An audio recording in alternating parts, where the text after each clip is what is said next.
Mais um momento da nossa liturgia da palavra aqui nos meus endereços telemáticos, @Paulo Roberto Maciel, 6 no Instagram.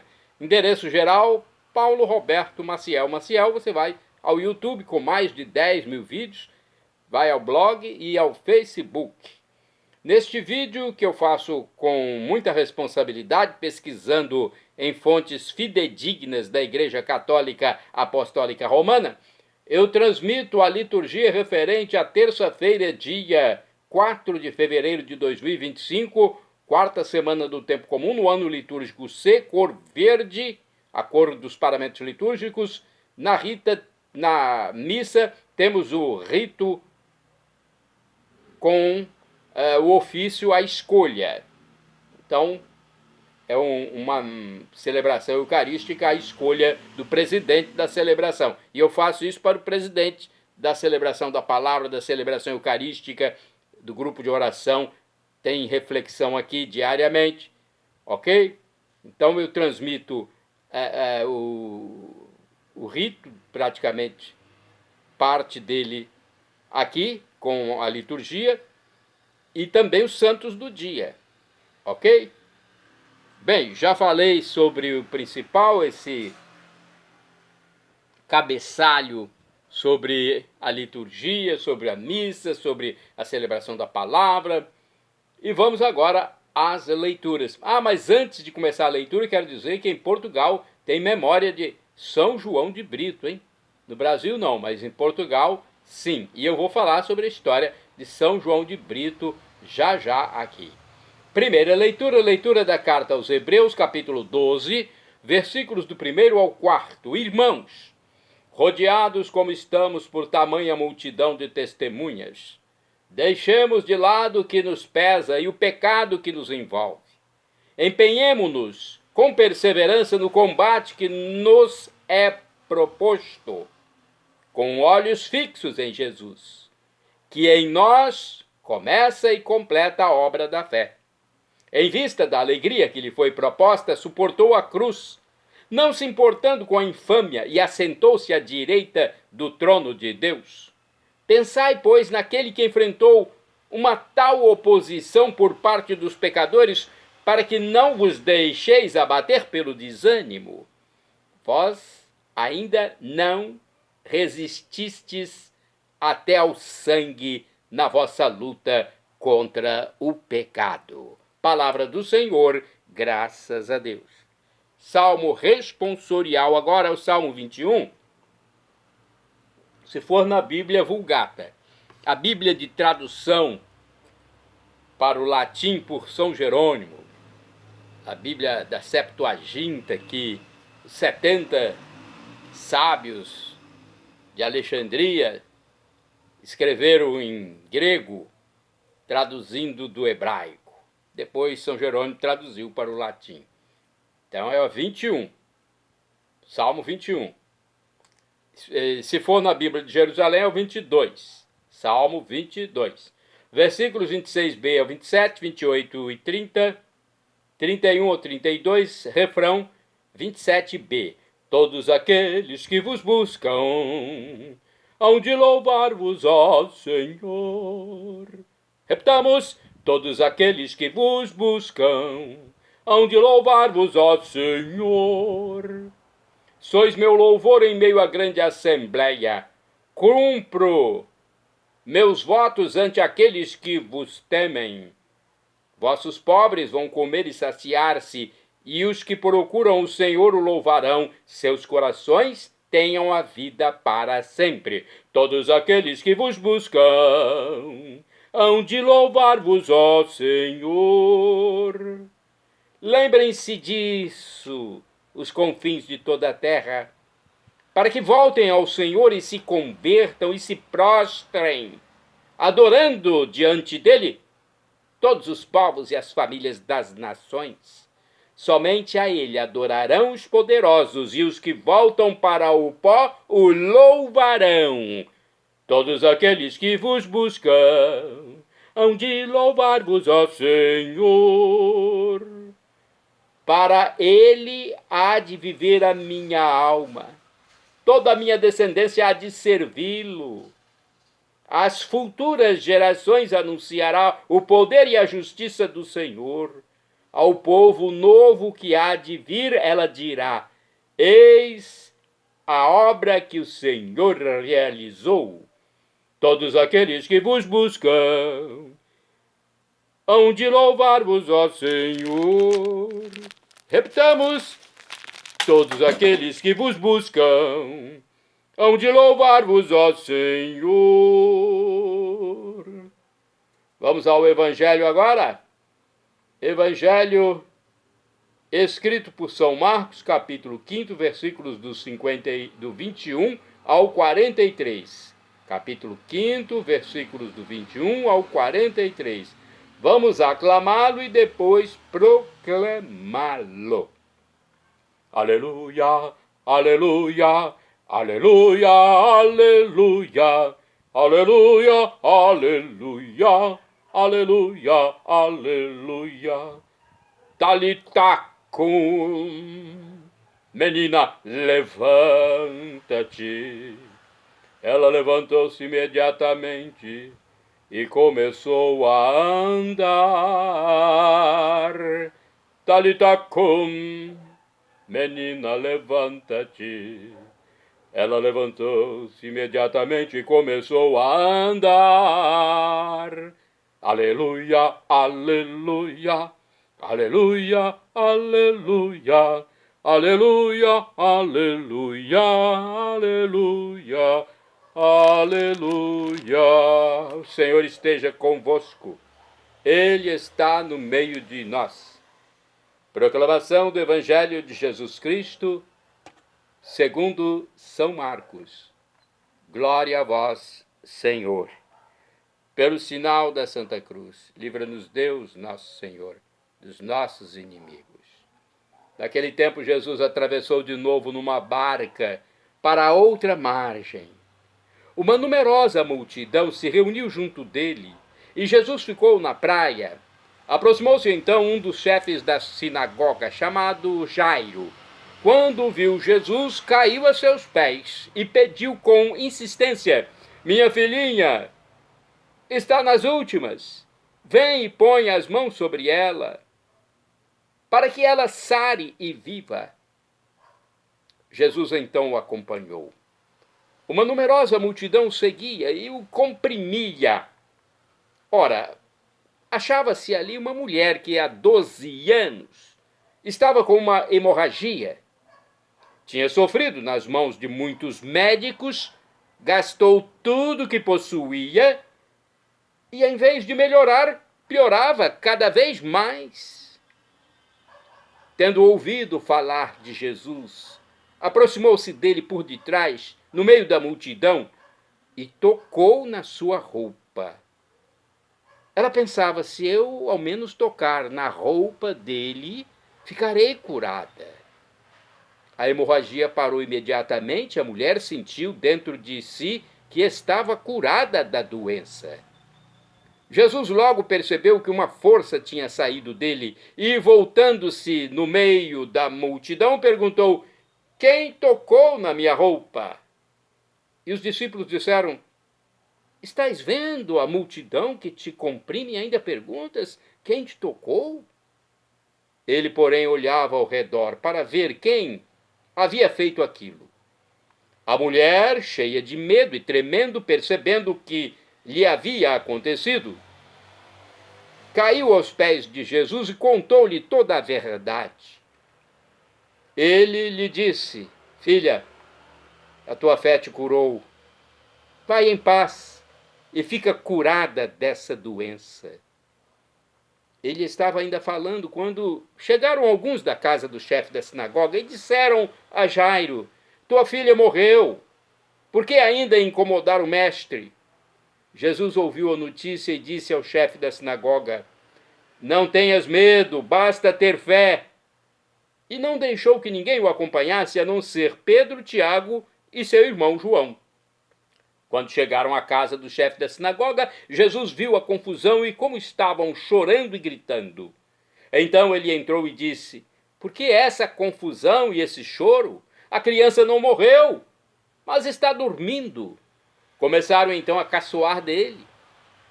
Mas ele mandou que todos saíssem, menos o pai e a mãe da menina e os 3 discípulos que o acompanhavam. Depois entraram no quarto onde estava a criança. Jesus pegou na mão da menina e disse: Talita cum, que quer dizer, menina, levanta-te. Ela levantou-se imediatamente e começou a andar, pois tinha 12 anos. E todos ficaram admirados. Ele recomendou com insistência que ninguém ficasse sabendo daquilo e mandou dar de comer à menina. Palavra da salvação, glória a vós, Senhor. Olha que evangelho importantíssimo. Eu adoro essa passagem, né? Tem a primeira cura, que é de uma mulher hemorroísa, né? E depois Cristo ressuscita a menina. Vamos saber aqui do livro da Bíblia Sagrada, edição pastoral 1990. Vejamos o que está escrito aqui, capítulo 5, versículos do 21 ao 43. Toda mulher menstruada ou sofrendo corrimento de sangue era considerada impura, conforme está no livro do Levítico, capítulo 15, versículos do 19 ao 25. Então, se você quiser saber mais, Levítico 15, versículos 19 e 25. Então, era considerada impura, mulher menstruada. E impuros ficavam também os que fossem tocados por ela. A fé em Jesus faz com que essa mulher viole a lei e seja curada. A missão de Jesus é restaurar os homens na vida total. Não só libertá-los da doença, que os diminui e exclui do convívio social, mas também salvá-los da morte, que os exclui da vida antes do tempo. Então, aqui fala apenas, pelo que eu estou vendo aqui, da cura da mulher que estava com corrimento de sangue. Não fala da ressurreição da menina, Talita cum. Mas é importante que a gente fale sobre isso. Vamos ver aqui outra reflexão do livro Palavra e Vida 2013. Nesse texto verificamos a fé que move aqueles que acreditam na ação salvífica de Jesus. O chefe da sinagoga, Jairo, roga a Jesus que salve sua filhinha. Uma outra personagem é a mulher que há 12 anos padecia de um fluxo de sangue. Sua fé é surpreendente, pois dizia consigo mesma: se tocar ainda que seja na orla do seu manto, estarei curada. Qual foi o resultado? Jesus mesmo responde: filha, a tua fé te salvou. Isso que Jesus espera de nós. É isso que Jesus espera de nós. Aqui não tem o acento. As leituras que a gente faz, muitas vezes o R se confunde com N. Tornei ou tomei. Uma frase sem acento. É difícil para a gente transmitir, gente. Não é fácil. Eu faço isso aqui porque Deus me ilumina, o Espírito Santo de Deus me ilumina, Deus Pai está sempre comigo, Jesus sempre está na minha vida. É isso que Jesus espera de nós, então. Não é? A tua fé te salvou. Que confiemos na bondade de Cristo e na sua ação na nossa vida. Agora vamos aos santos do dia, porque os santos tiveram fé. Não é? Por isso são santos, foram canonizados. São João de Brito. Em Portugal, é uma missa em memória dele. Hein? Presbítero e mártir. Presbítero é o mesmo que padre, sacerdote. Ele faleceu em 1693. Jesuíta português, enviado para missões na Índia, onde sofreu martírio depois de converter muitas pessoas. Pessoas que não eram católicas e passaram a ser. Olha Que cristão importante para a igreja, né? De acordo com o site da Comunidade Católica Canção Nova, João de Brito é um santo português, nascido em Lisboa no ano de 1647.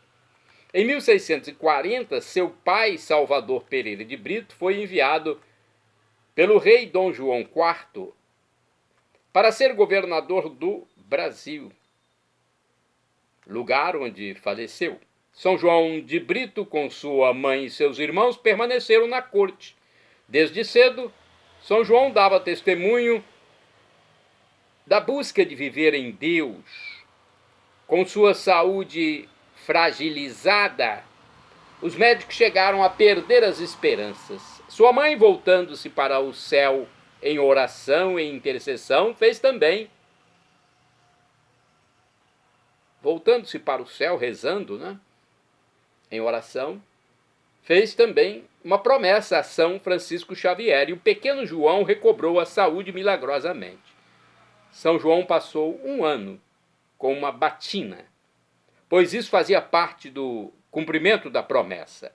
Mais do que isso, Deus foi trabalhando a vocação em seu coração, até que com 15 anos apenas, ele entrou para a companhia de Jesus. Em 1673 foi ordenado sacerdote e enviado para evangelizar na Índia.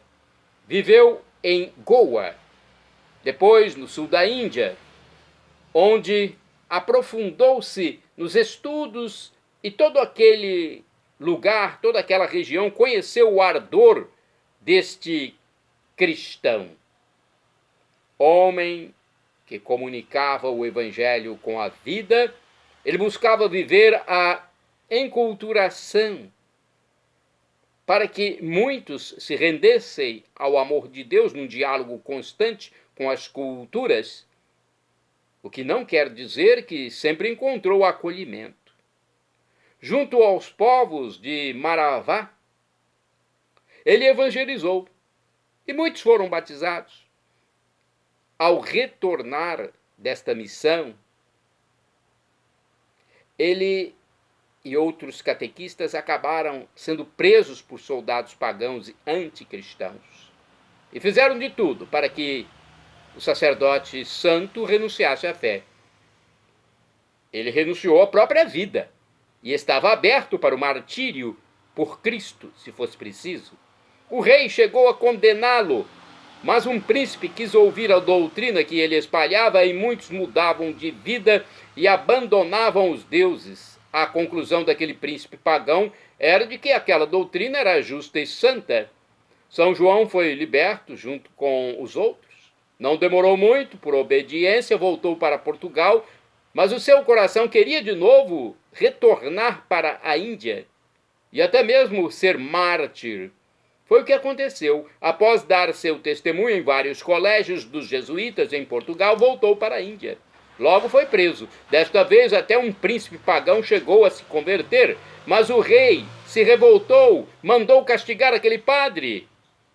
Em 4 de fevereiro de 1693, João foi degolado. Sofreu muito antes disso, mas tudo ofereceu por amor a Cristo e pela salvação das almas. Foi canonizado pelo Papa Pio XII em 22 de junho de 1947. No local do seu martírio, em Orivur, na Índia, foi construído um santuário. Conta-se que o seu sangue abençoou o solo, tornando-o vermelho. Os peregrinos consideram esta areia vermelha como sagrada e encontram nela cura para os seus males. Na diocese de Santo Amaro, no estado de São Paulo, o santo é padroeiro de uma paróquia desde 1951. Tal devoção surgiu após uma visita do então bispo de Santo Amaro a Portugal, que trouxe uma imagem que ganhou no país europeu e sugeriu que a nova paróquia que surgia levasse o nome de São João de Brito. São João de Brito, rogai por nós. um santo que evangelizou na Índia. Santo do dia 4 de fevereiro, Santo Isidoro, presbítero, ou seja, padre, sacerdote, mais ou menos do ano 449, ano de sua morte. Desejando imitar a vida de São João Batista, abandonou o mundo e fez-se monge na região de Pelúsio, Egito. Isidoro interveio nas controvérsias da heresia nestoriana.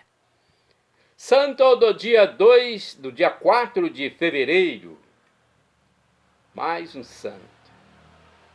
Santo do dia 4 de fevereiro, São Rabano Mauro, bispo. Faleceu em 856, foi um abade do mosteiro de Fulda. Foi eleito arcebispo de Mongúncia, na Alemanha. Santo do dia 4 de fevereiro, São Nicolau Estudita, monge. Faleceu em 868, abade do mosteiro de Estudion, em Constantinopla, hoje Istambul, na Turquia. Foi exilado várias vezes por defender o culto às imagens. Imagens de santos, do próprio Jesus, da Maria Santíssima. As imagens sagradas que nos remetem àqueles que fizeram o bem, que nos trazem uma recordação boa. Santo do dia 4 de fevereiro, São Gilberto de Sempringham, presbítero, sinônimo de padre, faleceu em 1189. Gilberto Sempringham foi consagrado ao serviço de Deus e da Igreja desde a sua mocidade. Fundou na Inglaterra a Ordem Gilbertina, com dupla disciplina de vida, a regra de São Bento para as freiras e a de Santo Agostinho para os clérigos. Santa do dia 4 de fevereiro, Santa Joana de Valois, rainha, faleceu em 1505. Esposa do rei Luís XII da França, consagrou-se ao serviço de Deus após ter sido declarado nulo seu casamento. Fundou em Bourges a Ordem da Santíssima Anunciação da Bem-aventurada Virgem Maria. Segundo o site da Pia Sociedade Filhas de São Paulo, Paulinas, e a Arquidiocese de São Paulo, filha do rei Luís XI da França e Carlota de Savoia, Joana, nasceu no castelo de Tours, em 23 de abril de 1464. Causou uma grande desilusão ao seu pai, que desejava um filho homem. Aos 26 dias de idade foi acertado seu casamento para consolidar uma aliança política com seu primo Luís de Orleans, de 2 anos.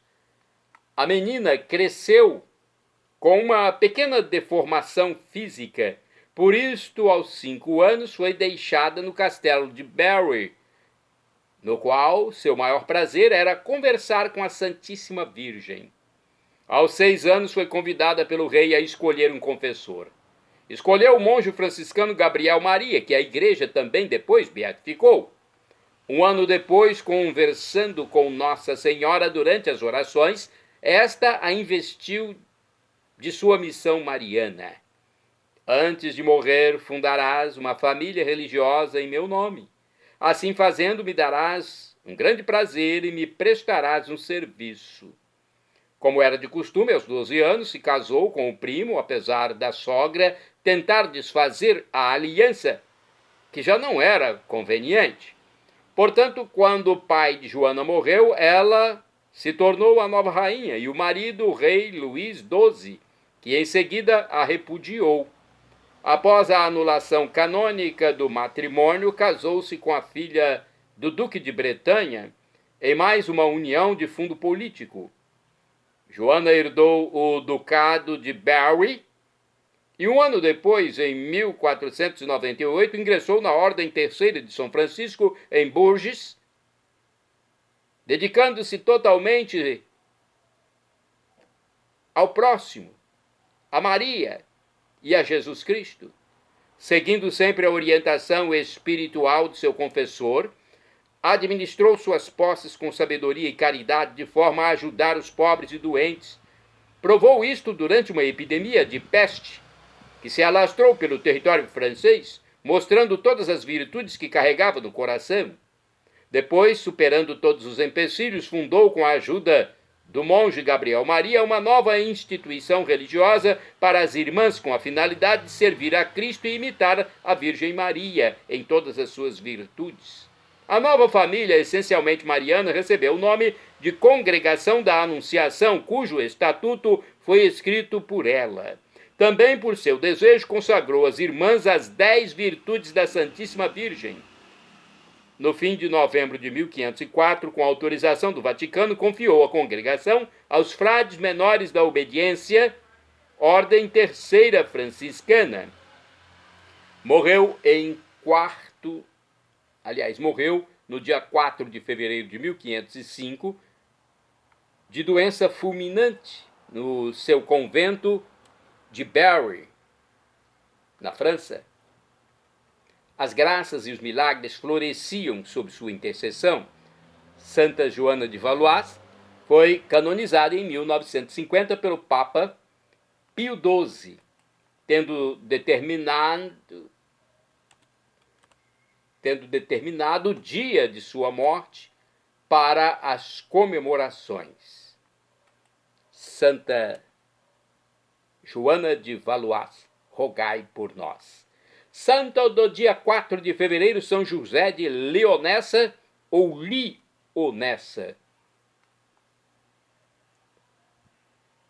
Leonessa ou Leonissa. Já encontrei as duas nomenclaturas, né? Leonessa e Leonissa. Então, nós vamos falar as duas aqui. Ele foi um presbítero, ou seja, sacerdote. Faleceu em 1612. Foi um franciscano capuchinho. Deu assistência aos cristãos cativos em Constantinopla e pregou o evangelho até no Palácio do Sultão. Morreu em Amatrice, Itália. De acordo com o site capuchinhos.org, São José de Leonissa ou Leonessa, como eu já disse, né, tem duas pronúncias, duas escritas. Nasceu em 8 de janeiro de 1556 em Leonissa. Quando tinha 6 anos, ou melhor, 16 anos, já adolescente, então 16 anos, entrou em Rieti, na ordem dos capuchinhos. Rieti é Itália, né? Fez o noviciado no pequenino convento de Carcerelli, junto a Assis, onde se exercitou na mais dura penitência. Usando uma típica expressão franciscana, chamava ao seu corpo o irmão burro e tratava-o com pouco alimento e as mais diversas privações. Escolheu para si o caminho da humildade e da pobreza. A 21 de maio de 1581 foi ordenado sacerdote em Perúdia e, em seguida, destinado ao ofício de pregador. No dia 1º de maio, deixa eu confirmar se é 1º de maio mesmo. Aqui está, 1º de maio de 1587, com mais 2 irmãos, chegava a Constantinopla para fundar ali uma missão, a missão da Igreja Católica. Interessou-se pela libertação dos cristãos caídos na escravatura, deu-lhes alento na sua fé e reconduziu a igreja até um bispo que havia apostatado, saído da igreja. Acabou por cair prisioneiro dos turcos por causa de seu atrevimento em tentar ir pregar ao mesmo sultão Murad III. Ali foi açoitado e depois suspenso em uma trave, sob a qual acenderam uma fogueira que ardia lentamente. Durante 3 dias permaneceu suspenso por um gancho numa das mãos e outro num dos pés. Meu Deus do céu. Que coisa, hein? E não morreu, hein? Só Deus sabe como conseguiu sobreviver a este suplício e como se curaram as suas terríveis feridas. Falou-se da intervenção milagrosa de um anjo que teria alentado o seu corpo e curado as suas chagas. Certamente não é fácil de explicar de outro modo aquela resistência que desafia todas as leis naturais. E foi quase um milagre que o sultão, maravilhado pelo que sucedera, comutasse a pena de morte pelo exílio perpétuo. Em Constantinopla, de fato, São José de Leonissa, praticou um gesto propriamente de um louco. Tentou entrar no palácio para pregar diante do sultão, esperando vir a convertê-lo. Preso pelos guardas, foi julgado como réu de crime de lesa majestade. Voltando para a Itália, pôde prosseguir na mesma vocação missionária que o levaria a pregar até diante do sultão. Agora, porém, ele era pregador à saída das casas, nas aldeias, nas cidades da Úmbria. Os resultados foram verdadeiramente consoladores, conversões e reconciliações em toda a parte. A vida penitente e os carismas sobrenaturais aumentavam a eficácia de sua palavra. Promoveu obras de assistência social como os Montepíos, hospitais e outras obras de beneficência. No arquivo da Postulação Geral dos Capuchinhos existe um vastíssimo material de manuscritos, pregações, homilias, panegíricos e outros apontamentos de pregação. Quando tinha 57 anos de idade, acabou por ficar doente. Retirou-se para o convento de Amatrice, junto a Riete. Ali verificaram que ele era vítima de um tumor. Tentaram operá-lo, Deus sabe de que maneira. Foi aquele o seu segundo martírio. Recusou, porém, ser amarrado, como sugeriam os médicos. Não se levantou mais da cama. Como anestésico, conservava apenas, por longo tempo, o crucifixo apertado contra o peito. Era 4 de fevereiro de 1612, quando entregou sua alma a Deus e foi canonizado por Bento XIV, a 29 de junho de 1746. Uma história interessante, né? Santo do dia 4 de fevereiro, beato João Speed, mártir, faleceu em 1594. Foi um leigo condenado durante a perseguição de Isabel I por ter ajudado os sacerdotes católicos. Olha, perseguido por uma rainha. Shalom Adonai é uma expressão hebraica que significa a paz de Deus, é o que eu desejo para todos vocês. El Shaddai significa Deus onipotente, ele proverá aquilo que você deseja, se for para o seu bem. Professor e escritor de mais de 100 livros da Igreja Católica, Felipe Rinaldo Queiroz de Aquino, em seu canal no YouTube, onde responde às nossas dúvidas, diz que Deus pode nos dar uma dessas 3 respostas quando pedimos algo: sim, não ou espere. Maranatá, agora eu clamo, vinde Senhor Jesus. Eu quero estar na glória, na volta de Jesus, no juízo final. Você também, meu amigo, minha amiga, perdão pelos meus pecados passados, presentes, futuros, físicos, espirituais, pecados do pensamento, palavras, atos e omissões, e me dê a vida eterna. Jesus, dê a vida eterna para todos nós que assim desejarmos, porque temos o livre arbítrio. Acesse Paulo Roberto Maciel.